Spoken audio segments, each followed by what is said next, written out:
So that's it. That's the whole thing. 80 years of selling ads, and that's it. So today, we're going to talk about reinventing television. And if we go to the first page, so much has been said about the future of television, obviously, because that's what you're here for today, to hear about the future of television. But I thought I'd put a few quotes up. Hopefully you haven't heard too many of these today already. So traditional media concepts are a thing of the past. That was from Deloitte. Commercials have become antiquated. The best screen in the house is once again fighting for supremacy on every front. So many of these quotes that are coming out are really talking about the end, the death of TV. And of course, Mark Ritson, who's always good to listen to and always entertaining and always great, says, I long for the death of these marketing cliches. And he spoke about this a few months ago, where he talked about the fact that, sadly, less exciting for marketers. The future is probably going to be a bit dull and slow and evolutionary, and that's the only truism here.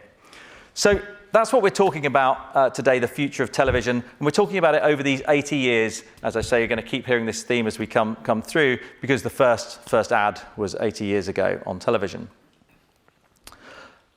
I'm Max Raven, and I'm the EVP of Advertising and Partnerships for NBCUniversal Global, so outside of the US. A little bit later on today, Tania is going to join me. Not today, in 5 minutes, really. Not too far from now. You're not going to be here too long. I'm just going to continue talking about this, the future of television. As we go through and we talk about it, I think back to my career. I started life, I heard someone else talking about this today, as a media buyer a few years back. And since then, I've had the opportunity to spend all these years watching this continued reinvention of television. I think back to being a buyer and sitting there with my DDS terminal in the UK and trying to work out how to buy the ads. And things have changed so much since then, but there are also so many similarities. Tania works for CNBC. CNBC is part of NBCUniversal, so she's going to join us and continue this discussion in a bit. She also presents a show that I hope some of you watch, which is CNBC's Marketing Media Money. So, Belova was the first TV ad on an NBC affiliate way back in 1941. And so much has happened since then. But actually, this was quite a creative ad at the time. You've got an ad that's coming up there, and you've got the time going around just before a baseball game. It was essentially a live ad, really, that was happening. As you go to where we are now, and you fast forward through those 80 years, and you're going to hear me talk about the future of television through the lens of NBCUniversal today, but hopefully I'm not just going to talk about NBCUniversal. We can now give access to brand marketers to 1 billion pairs of eyeballs every month. That's quite a lot. So if we went back to the Belova time, anyone got any idea how many TVs there were in New York back then? Any thoughts? 40. There were 4,000 according to Adweek. So that first ad might have hit all 4,000, maybe 8,000 if there's a few more people sitting in front of it. But a big change to get to 1 billion pairs of eyeballs now. If you think about that billion and you think about what's changed and think about how we think about reinvention of television, there are so many different parts of the ecosystem that have changed since that first ad went out. We talk about it as one platform. We talk about all audiences, all screens, all solutions. Things have changed so dramatically, but ultimately still someone is sitting there watching a screen. We want to go out to market around the world as NBCUniversal and make sure that brand marketers can get to that audience wherever they are at any point, either mass scale, like those 4,000 mass TVs back then, or in a really precise way. So maybe one or two of those all those years ago. So the reinvention we're looking at in so many different ways. One of those ways is currently the launch of Collab earlier this year. So Collab is a cultural consultancy unlocking the industry secrets from a global media giant. That's us. What we do is we recognize that advertisers that work with NBCUniversal want more from us than just fantastic first-party data. more from us than incredible targeting, more from us than incredible content. And what we did was look at all the different assets we had around the world, across our businesses, and try to work out how we can bring that to advertisers, almost like a 3D version of first-party data maybe, leveraging all the experts from our talent, from our executives around the world in a specific area, and giving that to our advertisers to make them do a much better job with their advertising on our platforms, and I'd imagine on others as well.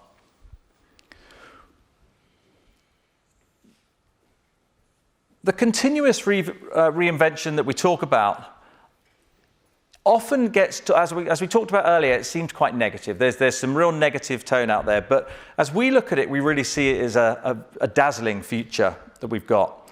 We just talked about our creative consultancy that we've got, but of course the word of the moment and that you've heard all day today about is streaming. We have our own streaming product, Peacock, that you would have heard about a number of times. A fantastic product that we talked about some great new audience numbers on just yesterday, from 15 to 18 million paid subscribers. But as you look at streaming, as you look at the consultancy product you have, we think about all the other ways that we're reinventing. So we think of 4 different areas at the moment as our key focus of the reinvention, I guess, over the last 2 or 3 years. The first one is NBC Unified. NBC Unified is our data offering, which we now have 220 million unique IDs in the US, gathered from across our company, that allow our brand marketing partners to get right up close and talk to their audiences across multiple different screens. So as you move on from that, you need to work out how you actually get this advertising to that precise group. And that's our one platform tech stack. It's also the one platform ethos of the way we go to market. You'll have heard a lot during this event, or seen the logo a lot from our wonderful partners at Comcast Freewheel. That's part of that ad stack. The other important piece of the ecosystem is ad innovation. You may have heard from Cami Cronin earlier talking a little bit about this on another panel from us at NBCUniversal. And Lucy from Sky, also part of our company, was talking about that. It's incredibly important that you find ways of, okay, you can find the audience, you can reach the audience in clever ways, but once you get to the audience, how do you actually engage them in clever new ways? Well, we've been doing this for some time. And in order to do that, over the last 3 or 4 years, we've taken to market over 30 new ad formats. One of the formats that was presented earlier was the pause ad format on Peacock. But so many different ways of making sure that we engage the audiences, allow them to enjoy the content, but when they get interrupted with an ad, make it more frictionless, make it more enjoyable, make it more impactful for our marketing partners, brand partners that are advertising. And then measurement. We've garnered a lot of headlines from our reinvention of measurement in the last couple of years. Kelly Abkarian in our group has really taken that to task and helped do that really for the industry.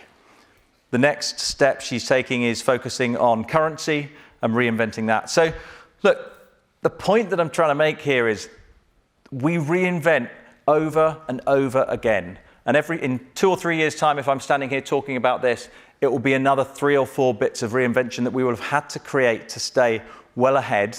And as a leader in the industry, it's important that we do that to make sure audiences enjoy the content that they're watching, but advertisers get the most impactful impact from their spend.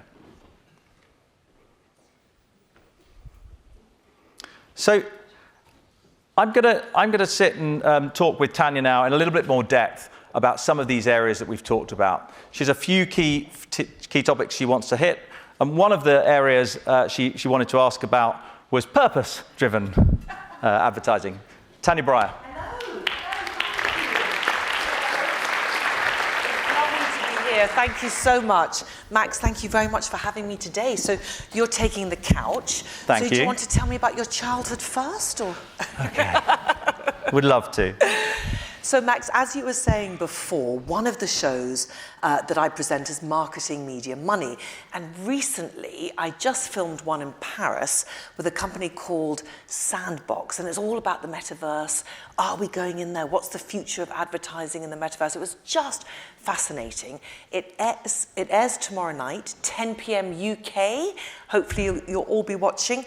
But I've got an exclusive clip just for you here. So let's have a look.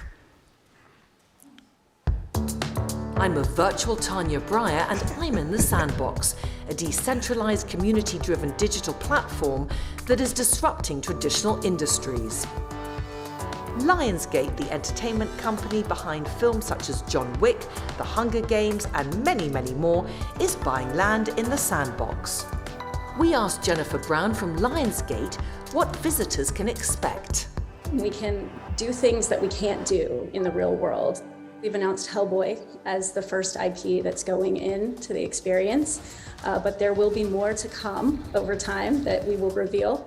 There are very blurred lines now as to what is, merchandise. Is it a digital good? Is it a game? Is it an experience? How do we take these things that we're building in the virtual space and potentially translate them into the real world and vice versa? And I love that all these conversations are happening. For us as a studio, what we want to be able to deliver to our fans are multiple touch points, right? And the areas that my team works on really are the places that fans can dive deeper. So as you can see there, Max, just from that short clip from the show, it's all about the metaverse. Lionsgate is saying that's their future. Where do you sit with it? Look, I think to keep it really simple, I think what we do every day at NBCUniversal Media with our marketing partners is try and find ways for them to reach audiences wherever they are. Will that be within the metaverse? For sure. Yeah. No doubt. What are we doing at the moment? Some of you hopefully will know the really interesting company Anzu that we work with and represent now. Anzu allows you to get right deep into a large audience universe of gamers around the world and place ads in there, in more traditional senses. Will the future be more integrated within game environments? Almost certainly. Yeah. So the virtual Tania Bryer may be sitting in a room, sitting there with a sponsor, obviously very distant from you, in the future, being able to interact around Marketing Media Money, the show, as that sponsor. I think the Bravo Bazaar that we recently had was a really interesting concept as well. Yeah. So our own metaverse experience, yes. Really, virtual shopping concept, which we actually included some live commerce in there. I'm lucky enough to go off to Asia and China a fair bit. And when you see the proliferation of live commerce there, that was a really clever interaction that we did over the Thanksgiving weekend, just gone. And essentially, it's a metaverse execution. So I think all of those, combined, kind of prove to me that this is actually a future. I don't think it's the future of television. I think it's the future of entertainment, along with gaming and broader gaming and everything else. We also announced just recently a deep partnership with the Meta Quest devices, and you'll see that activation in our theme parks, in our Universal Studios theme parks, leveraging the huge amounts of NBCUniversal IP that we have. So lots, but bring it back each time to Mr. Advertiser, what are you trying to do? I'm trying to reach this audience. Okay, we're going to help you reach that audience in this way with these technologies, with these creative ad formats, and we're going to prove that it's worked for you, wherever they are. Well, wherever they are, it's a very interesting point there, Max, because we're really distinguishing between platforms, but also, of course, the content, where I sit and editorially, where I present a different kind of shows. We're always talking about, is linear still relevant? Is it still there? Is it something that we should still look at? And I think during the pandemic, it surprised people, didn't it, how relevant linear still actually is.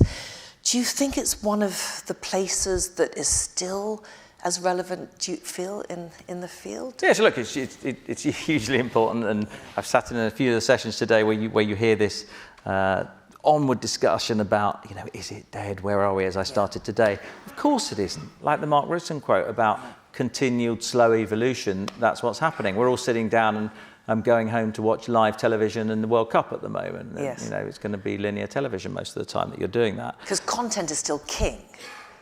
Content is king, and that's what really matters, right? So I spent last week actually in Japan and Korea, and if we think back 15, 16, 17 years, those countries we were all looking to, thinking about television, saying, oh my goodness, 3G's here, and people are watching television on their trains, on their devices, and it was just mind-blowing to us that was happening. I don't think they're quite as technologically advanced in that sense now as they were, but still they're often voted or ranked as being the most technologically advanced countries in the world. And I obviously used that chance before this to kind of think about, ask people what differences they're seeing in that market. And it wasn't dramatically different to what we're seeing in Western markets of shorter form content, less use of the big screen, more use of smaller screens, more focus on esports came up probably more than you might hear here. Two different people said they would be sitting there with their kids and that they would be watching the World Cup, but they would just be doing it alongside them, not watching the real game, but having their own game. But, really interesting. And then, think about the future of TV. I don't know if this is quite the same thing, but in those markets where you've got an app like Kakao or WeChat in China that runs those countries, social media, which we don't even have in any scale here. Yeah, well, clearly we're going to have things like that in a few years' time as well. So does that mean linear is dead and it's going to be replaced? Of course not. So it will just be additive. Well, that takes us nicely on to ad formats themselves. Can you talk us through those, Max? You talked about over 30 new formats created in the past few years. Yeah, look, I think it's crucial that you continue to find new ways. Being a TV buyer many years ago, I always used to think of Channel 4 and Sky, especially Channel 4, doing some really clever things back then with creative ad formats. It's crucial to do that, to help advertising messages cut through. I thought I'd show a clip because it's boring just seeing us chat away. A quick minute clip, and then I'm going to go into a bit more depth about your question about ad formats. Brilliant. Our next guest is a very talented Emmy-nominated actress. She was just named Global Ambassador of Tourism Australia and voices a character in their new short film called Good Day. Please welcome Rose Byrne! You were a Global Ambassador of Australia. I know. Rose, it doesn't get bigger. I want to show everyone a clip here. You can check out the full film at australia.com, but here's a little clip. Here's Rose Byrne as Ruby in Good Day. Take a look. G'day. Where am I? Australia. And you look like you need a vacation. Show us what you got. Let's go. I mean, come on. These campaigns have a great legacy in Australia, and Paul Hogan famously did one, and Chris Hemsworth and Kylie Minogue. So I feel very honoured to be part of this kind of story, and yeah, it's incredible. You're from Australia. You do a lot to promote tourism there, so I thought it'd be fun to play a fun Australian-themed new game called Down Under Drawing Challenge. Here we go. You draw the clue, and it'll be shown upside down on the screen behind us. Once you start drawing, the other person has 25 seconds to guess the clue, okay? Hairpiece. Oh, it's upside down. Flames. It's lightning. No! That's a really bad drawing. Oh, is that the Opera House? Yeah. That was really hard. On the face of it, a simple, creative integration within the Fallon Show for Tourism Australia, and it was brilliant. It got lots of coverage, and it was really successful. This was just 2 or 3 weeks ago. As a TV buyer, I'd have loved to have bought something like that many years ago and created that because it was pretty cool. But that hides the complexity of what actually happened afterwards. The way that was created in lots of bite-sized segments, obviously it was longer than that. It was probably 10 minutes or something altogether, including the break. And there were loads of pieces in there that could be clipped in lots of different ways to be used across so many different platforms. We then, and I talked about this earlier, the kind of 4 areas we're innovating at the moment, You then think in certain markets about how you can use our NBC Unified ID to make sure that we get to the specific audiences that that partner is trying to get to.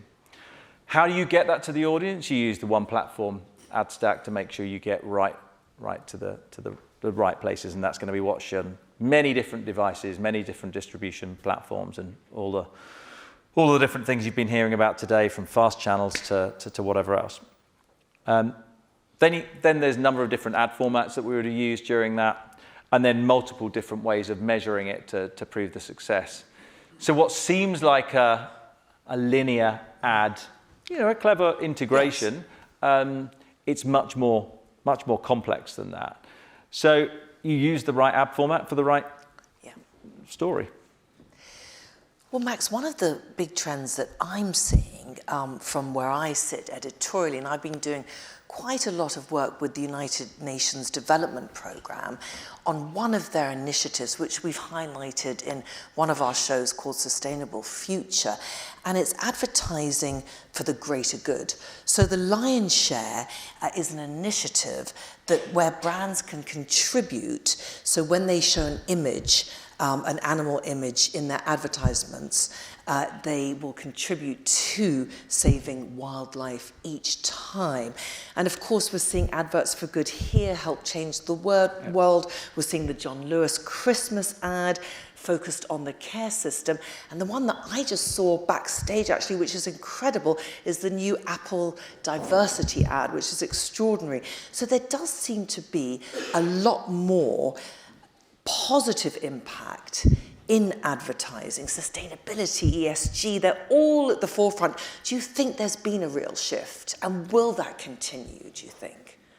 Yeah, completely. I mean, this question really excites me, Tania, because, sitting there, and I've worked with you at CNBC over the years, I could sit here and I could answer this question by saying, how many briefs have got a purpose-related message in it? Well, 5 years ago, 5%, now 80%. Maybe. Amazing. We could talk about all the different examples of what we've done across a number of different channels. But I'd also say, we think about creating culture, which sounds like a grand claim to make, but you can look back at some of the incredible brands and IP and talent and things that we've got across the company, and you can see how we really have created culture during our history. But imagine if you could actually, and it sounds a bit trite, but make the world a better place through these partnerships. And you really can. There's so much money being invested. There's so much opportunity to reach audiences in clever ways. So I get really excited with that. In the US recently, we've announced Open Doors, which is a partnership to help diverse-owned businesses. We've partnered with a couple of different partners, and we're going out to help them with their marketing efforts. We've created the Creative Impact Lab, which is really about creating work for non-profits. Using all of the assets that we have across our group. So I think, it's an amazing opportunity. And this isn't a few percent of opportunities with our partners. It's very, very large. And it's always been a part of what we've done at NBCUniversal. So I think we can see much more of that coming. Well, you've talked a bit about your past. In the right place here on the couch. But let's go back there. Not on this couch. If I'm a media planner buyer, why should I give my clients' dollars to NBCU? Where are you in the marketplace right now? It's just like a pitch question. But no, I think I lead our business outside the States, as I said. We go out to partners and we talk about the full suite of opportunities that we have across the company, and repeating myself, how we can do that in the most clever ways that create the most impact. I think, and then we talk about the utter scale we can deliver. Going back to my days as a TV buyer again, thinking about that centre break of Coronation Street and how I can get mass reach and make sure that I get as many eyeballs as possible, to the precision. Yeah. So that's key, and that's what partners can do with us. But they can also do that with our partners. So incredible companies like Anzu and Apple News, who recently partnered with us for us to take their Apple News product to market in the UK. We can give them access to lots of our partners' products as well. So, That's what I would be saying to you in that instance, Tania. Okay, what about streamers? Let's talk about them. Many have foreseen streamers as coming for our traditional broadcasters' lunch. Look, deliberately repetitive. It's amazing that there are all these just opportunities for users to go out there, viewers to go out there and spend time watching incredible content. What's amazing is how difficult it is, right? So there's this, if we went back to that below ad, creating that piece of content and putting it out there and distributing it in certain ways was exciting. That's great, but it was simple. It's not simple now, but you need to make it simple for the audience. So talking about streamers like our Peacock brand, what we do as we create that is we understand that ecosystem of content, tech, audiences, advertisers, that really is symbiotic. It connects with each other, and we think we know how to do that pretty well because we've been doing it so long and because we have to force ourselves to reinvent all the time. And we've reinvented so many times just recently and brought one platform to market, which is why we're seeing the successes that we are. Max, just finally, let's talk about one-stop shops, unifying services. You've just talked about Peacock One platform. It's been a huge success in the US, measurement, etc. Is there a singular point, the way forward, do you think? Yeah, it has to be. There's not going to be one place, but we certainly want to be one of those more singular places where you can come to. Because of the complexity, we invest to make sure that our partners get the benefits that they need. And all of those reinventions we talk about take a lot of investment, a lot of time, a lot of resources. So yes, there absolutely should be. Fantastic. Right. Max, thank you so much for talking to me today, for all these very important, very interesting themes. Thank you for being here. Max Raven, thank you.